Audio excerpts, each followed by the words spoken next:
School managing কমিটিতে যারা আছেন, স্কুলের শিক্ষক যারা আছেন, তারা খুব দায়িত্বশীলতার পরিচয় দিয়ে স্কুলের ক্লাস 1 থেকে ক্লাস 10 পর্যন্ত সবাই খোঁজখবর রাখতেছেন। পড়ালেখা যেন ভালো হয় সেই দিকে নজর রাখছেন এবং রাখবেন, আমার জন্য বিশ্বাস। ভবিষ্যতে এই স্কুল থেকেই আজকে যারা পড়ালেখা করতেছে এরা অনেক দূরে এগিয়ে যাবে।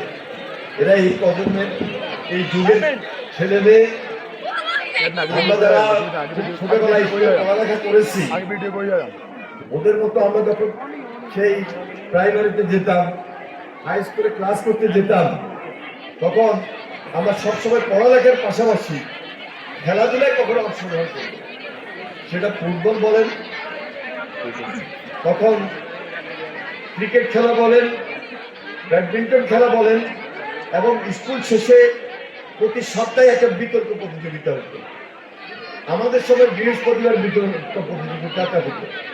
আমরা সেখানে এই যে পড়ালেখার পাশাপাশি যে এক্সট্রা কারিকুলাম অ্যাক্টিভিটিস খুব নিজেদেরকে নিয়োজিত রাখতাম। সুতরাং এই প্রজন্মের যারা আছে তারা আমাদের চেয়ে বেশি কিন্তু চৌকস, অ্যাডভান্স।